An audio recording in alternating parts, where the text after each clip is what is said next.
Днешния час, деца, ние ще отворим нашата бомбонена лаборатория, като ще разкрием същността на две явления, които протичат около нас в природата, протичащи в нашия жизнен организъм. Това са явленията дифузия и осмоза. Дифузията за вас е позната, осмозата е нещо ново и сега ще видим дали има нещо общо между тях, какви са разликите. Това ще направим с помощта и на няколко експеримента, които са както интересни, така и вкусни. Първо, двата термина дифузия и осмоза. Днес ще изясним тяхната същност с помощта, както казах, на два опита и ще видим дали те се преплитат, имат ли различия между тях. Първо ще започнем с осмозата. Нека да изясним какво представлява осмозата. Осмозата е движение на частиците през полупропусклива мембрана от места, където тези частици са в по-голямо количество, от места, където водата е в по-голямо количество, към места, където тя е в по-малко. Тук на анимацията може да видите именно молекулите на водата, които преминават през тази полупропусклива мембрана. Пак казвам, от места, където тя е в по-голямо количество, към места, където е в по-малко количество. Каква е същността на осмозата? Същността на осмозата именно е да се изравни концентрацията и от двете страни на тази полупропусклива мембрана. Разтворителя, в случая тук, това, което виждате и на схемата, е вода. И т.е. именно той се движи през тази полупропусклива мембрана, за да може да се изравни концентрацията на разтворите и от двете страни. Както виждате, след като е протекла осмозата, виждаме от двете страни на мембраната различен обем от съответния разтвор. Какво е значението за осмозата на клетките? Клетките, знаем, с вас в 5 клас вече изучихме. Коя е тяхната външна обвивка? Как се нарича външната обвивка на всички клетки? Добре. Клетъчната мембрана. Точно така, клетъчната мембрана. И именно благодарение на клетъчната мембрана се осъществява този процес. Клетъчната мембрана именно играе ролята на тази полупропусклива мембрана. Кое свойство притежава клетъчната мембрана? Йоанна? Каква е избирателната пропускливост, което представлява тя пропуска вътре в клетката полезните за нея вещества и изхвърля неполезните вече ненужни. Непотребните, точно така. Именно клетъчната мембрана играе тази роля. Също така, в клетката се осъществява така наречения пасивен транспорт. Тоест, водата от клетката може да премине от места, пак казваме, където тя е в по-голямо количество, към места, където е в по-малко, за да може да се изравни концентрацията от двете страни на клетъчната мембрана. Много важно значение има осмозата и за растителните клетки. Растителните клетки, освен клетъчна мембрана, какво друго имат? Какво друго са покрити, Лея? Клетъчна стена. Клетъчна стена. Това ги прави още по-издръжливи, отколкото са животинските клетки, по-здрави. И именно там се започва да се образува така наречения тургор. Тургора прави растителните клетки изпълнени, издути и по-здрави от животинските. И по този начин растенията, като се осигурят този тургор, стоят изправени над повърхността. Примери за осмоза. Примери за осмоза протича, например, при корените, всмуквайки вода от почвата. Именно през кореновите власинки водата от почвата преминава в корена. И за какво е важна водата за растенията? За кой жизнен процес е необходима вода? Лили? За тяхното хранене. За тяхното хранене, точно така, за тяхната фотосинтеза. Също така осмоза протича и по време на преполиването. Ако преполее много растението, водата от околната среда ще премине през корените и клетките на растенията какво ще се случи с тях? При тях ще се увеличи концентрацията на водата, Ще се увеличи и ще станат по-големи. По-издути, да, и това преполиване пък може да доведе отново до загиване на клетките. Засушаването отново се дължи на осмоза. Там е обратното. Ако намалим количеството на водата в почвата, влагата в почвата, водата от клетката ще излезе и те ще се свият самите клетки и също може да доведе до тяхното загиване. И друг пример, който и вие може би сте забелязали, набръчкани пръсти след дълга вана. Когато прекарате много дълго време във вода, ако сте прекарали много дълго време, именно клетките ви, какво се случва с тях? Водата преминава отвън навътре и пръстите ни стават ни набръчкани. По този начин нашите клетки са извели водата себе си. За да разберем как протича осмозата, ще направим следния експеримент. Пред вас имате и работни листи, върху които ще записвате необходимите материали, както и последователността от стъпки, резултати и изводи. Първи опит, за него ще са ни необходими гумени мечета, желирани мечета, които ще изследваме, като поставим в 4 различни разтвора. Разтворите са вода, оцет, сода и сол. Разтвор на сол. Ще поставим мечетата в тези 4 разтвора и след 30 минути ние ще проследим какво се е случило с тях. Сега, имате до вашите места и по едно мече, което ще ви служи като отправна точка, т.е. то ще ни служи като за сравнение. След 30 минути да проверим какво се е случило с тях. Докато аз поставям различните разтвори в петритата пред вас, напишете си какво ще ви е необходимо кои са ви необходимите материали за опита.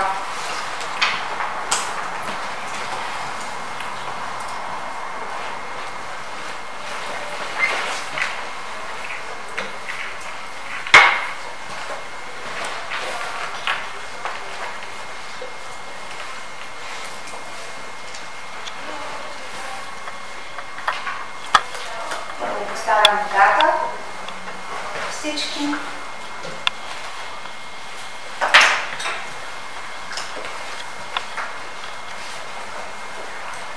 След като запишете необходимите материали, на вашите работни листи имате по 4 квадратчета. В тях ще трябва да нарисувате вашите мечета преди в началото още, т.е. ето с такива размери. А вече след 30 минути ще нарисуваме техните размери и вие ще запишете какви са вашите предположения. Дали ще се увеличат размерите, ще се намалят ли, ще се промени ли техния цвят. Всички ваши предположения може да запишете отново в работните листи. Може да използваме образеца? Може да си го копираш, ако искаш.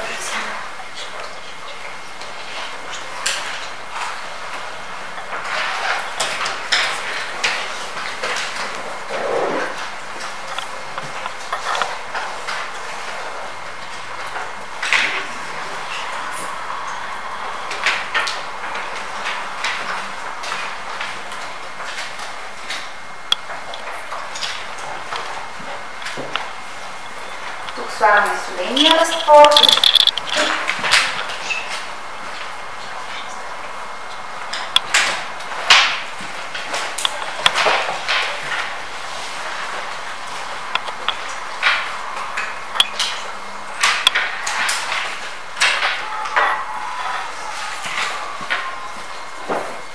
Сега слагам содата.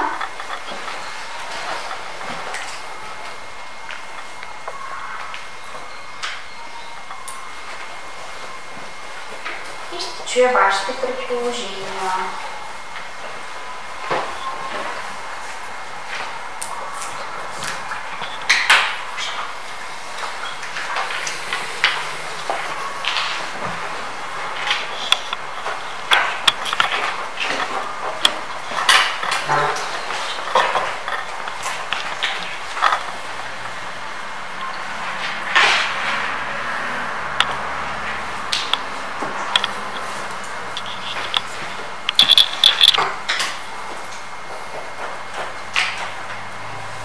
Хайде да чуя какви са необходимите материали.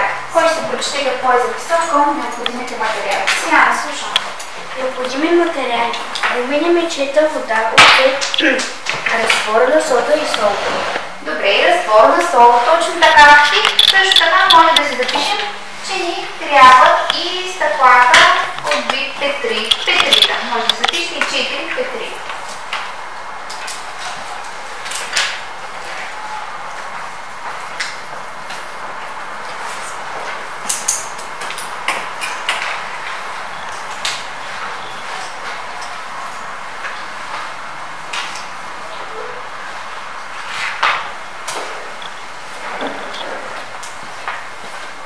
Добре, какви предположения записахте? Какво ще се случи във всеки един от разтворите? Да, слушам. Аз за водата написах, че ще се оголемени размера им. Ще се увеличи размера на желираните бомбони. Добре. За другите разтвори? За другите все още мисля. Добре. Други предположения? Добре. Ами, че оцета, нали, също ще се оголеми, но не чак толкова, по-маличко. Няма толкова да се увеличи. Добре. Другите разтвори? Или все още? Някой друг? Да, добре. Соления разтвор може би малко ще намалее. Ще намалее соления разтвор. Да. Добре. На содата пак ще го има, пак ще го ми доста. Добре.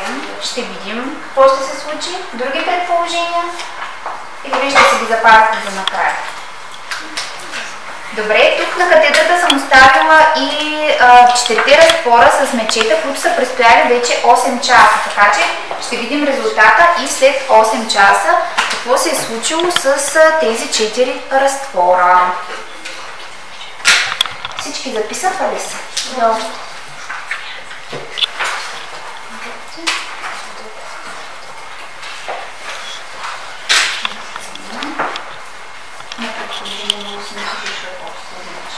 Тяло, да, Мила? Ами, не съм сигурна обаче кръвта, Така. когато, нали, кръвта пренася кислорода и храните. Точно така. Именно кислорода в белите дробове преминава в кръвта, в капилярите, благодарение на дифузия. Защото в белите дробове концентрацията на кислорода е по-голяма, а в кръвта по-малка. Добре, друг пример? Да, добре. Това също и при рибите. Така. Също, нали, Те дишат? Те дишат с хиле и, нали, кислородът преминава през тези хиле и достига до кръвта. Точно така. Кислорода от водата достига до кръвоносните съдове. Да, Иван? Сещам се за пример при растенията. Така. Когато наши растенията имат остица и когато протича процеса фотосинтеза, те произвеждат кислород. Този кислород, като се натъпва в остицата, той излиза навънка, да се изравни количеството, и обратното е при дишането.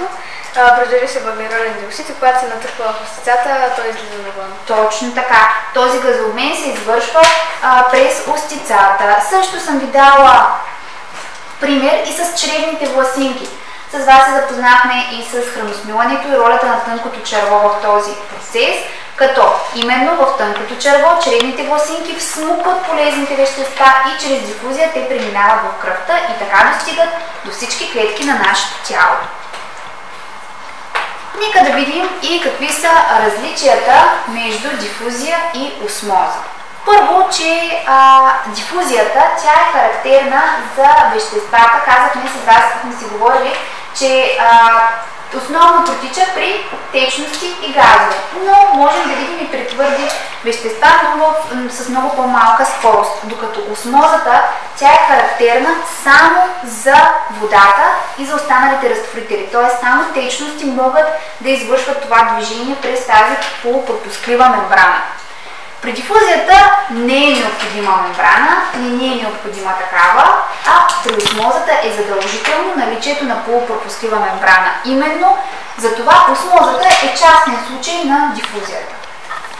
И друго различие е, че при дифузията концентрацията на веществото се изравнява, за да запълни целия обем. По този начин концентрацията е еднаква в обема, докато при осмозата концентрацията на разтворителя не става еднаква от двете страни на тази полупропусклива мембрана.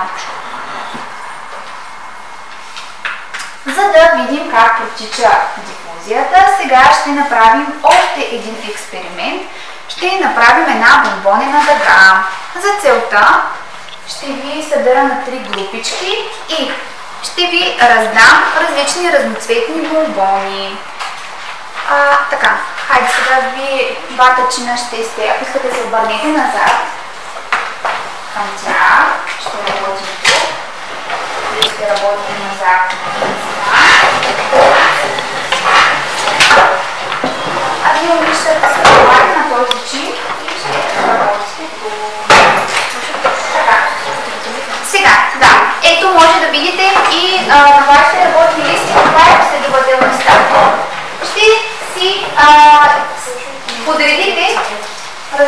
бомбоните, разноцветните бомбони. Вие ще прецените как, може по цвят, може по различна последователност, по ръба на чиниката. Хайде, подредете ги в разнообразна последователност.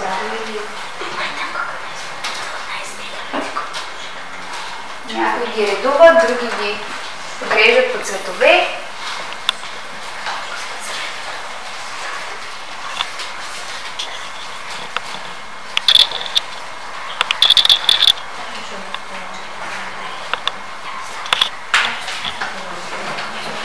Добре, вие сте готови, така.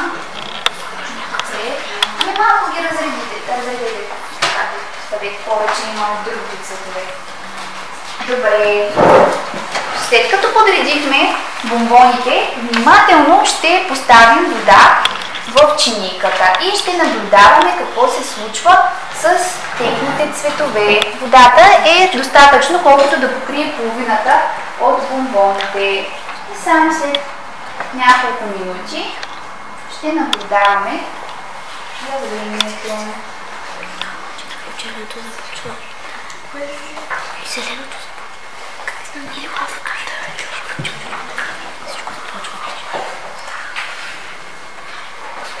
Започна ли? Да. Добре. И зелени са.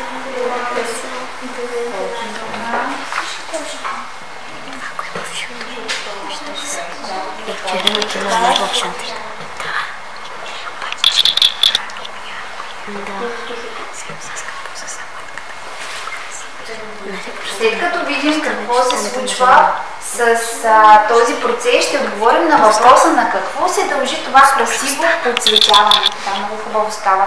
На какво се дължи това красиво оцветяване на водата? Хайде, наблюдавайте и след малко ще отговорим.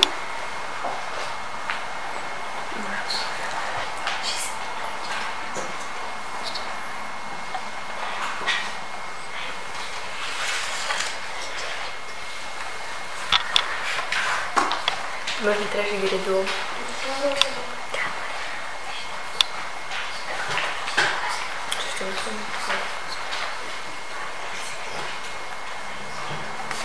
Виждате колко бързо водата. Не, стъпва сега. Виждате колко бързо протича този процес.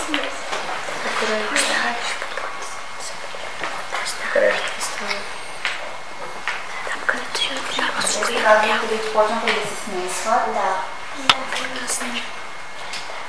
Добре, накрая ще видим какво ще стане. Добре, може пак да се върнете към местата си. Какво ще да ми кажеш? Чрез дифузия молекулите на боята проникват сред молекулите и така след малко ще изравнят количество. Точно така. Добре, Мила, искаш и ти да кажеш? Да, ще да кажа. Добре. Именно тази красива дъга се получава, защото цветните молекули от бомбоните се движат от места, където са в по-голяма концентрация, т.е. бомбоните, те там се намират в по-голяма концентрация, към места, където са в по-малко, т.е. към водата. И затова те образуват тези красиви, пълнообразни линии. Добре.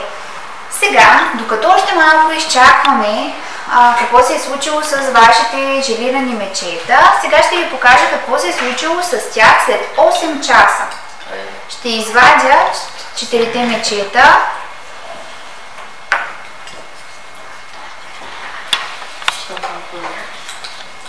Само да ми кажете, във вашата графика първо бе водата, след това е оцета. Под водата имаме солено разтвор. Добре, и накрая е содата.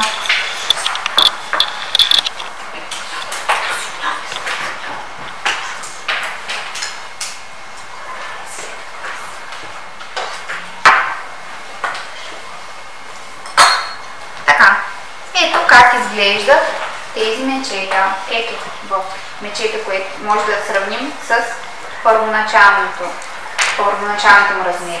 Ето го във водата, в оцета, соления разтвор и в содата. Само ще ви примеря. Тук може да видите сравнението с водата. Виждате, че почти какво се е случило? Да, почти е поела водата. Да, осмозата е накарала водата да премине. Ето това първото мече е водата. Това е солта, а накрая е содата. Може даже, ако искате да почнете да си правите рисунките на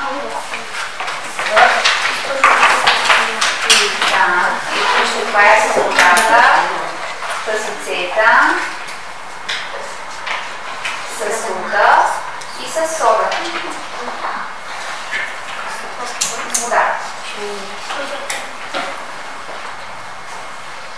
Ето с водата, яйцета, соления разтвор и содата. Добре.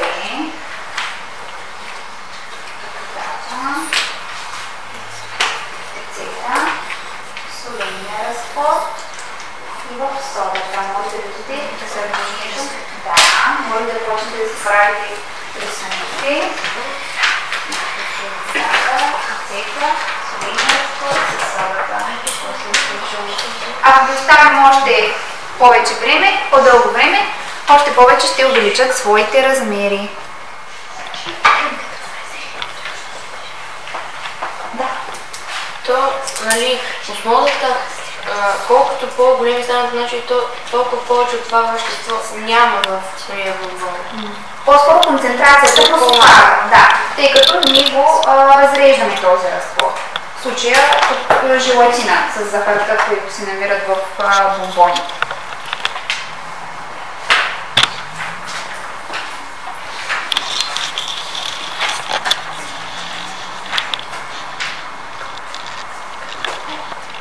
Може да забележите и в вашите разтвори какви са размерите и да помислим какъв извод може да направим от първия опит. Хайде вижте си хубаво. Процесът е по-бавен. Добре. Слушам ме. Гуменето мъчение от водата много е поело и е само това. Разтвора, чистия воден разтвор, при него осмозата е протекла в най-голяма степен. Добре. Мечето, което се намира във водния разтвор.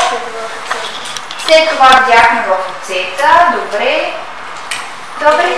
Повече военно се молекулите се разширяват и става по-прозрачни. Молекулите не се разширяват. Самите разстояния между тях. Точно така, защото те сред молекулите навлизат тези на водата и обема се увеличава.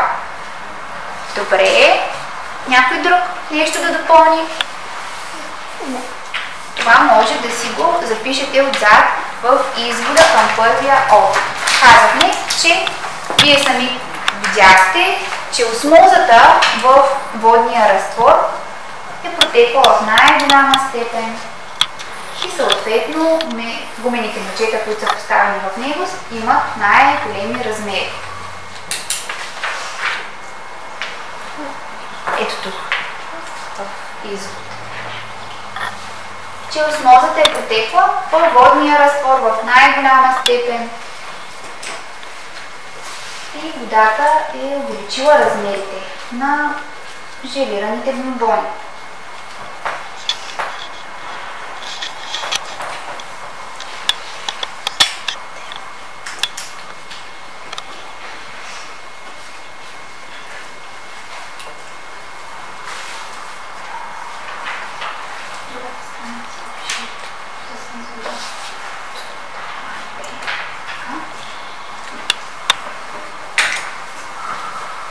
А сега, след като записахте извода от първия опит, искам самостоятелно да запишете извода от втория опит с разноцветните бомбони, който е най-удобно на работния лист.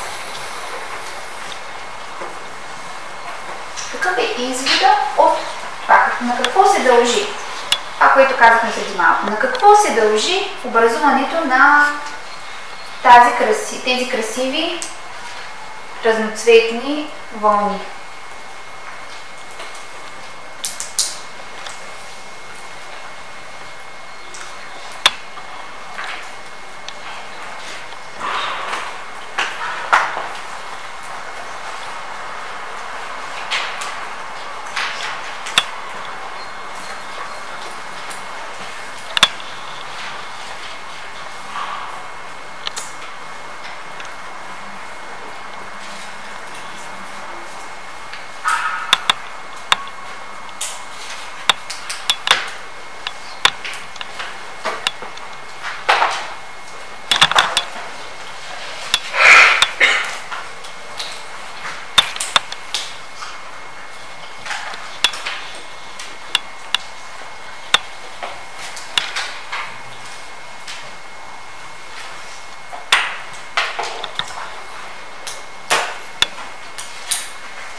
Има ли готови?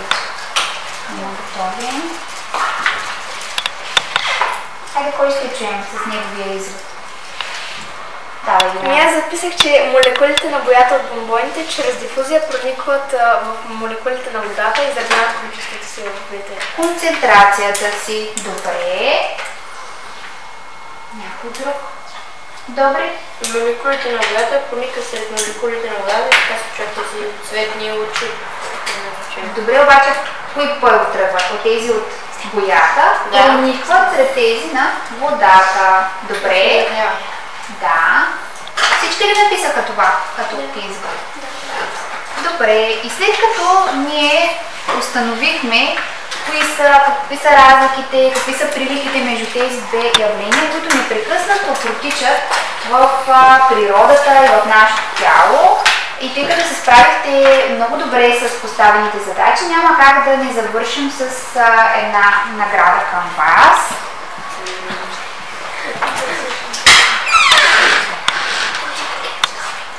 Тъй като устояхте на изкушението да не издадете бомбоните, които не трябва да експериментите, всеки ще получи именно от тези бомбони.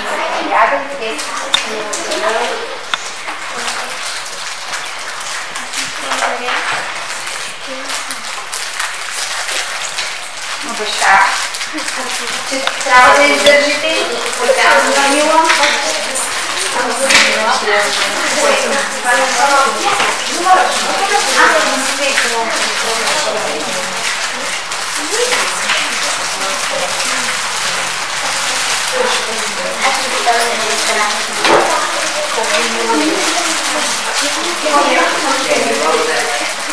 Аз толкова реформи. Да. Но между въпроса, тези мечета ги потопим в вода и станат като нормалните мечета или по-големи? Не могат, ако ги оставят достатъчно дълго време, могат да станат по-големи, но просто вкуса няма да е толкова концентриран. Ще го направим. Добре, после ще ги хапваме. Пробайте. Добре, пробайте с вода. Ами, благодаря ви много за вниманието и до следващия път.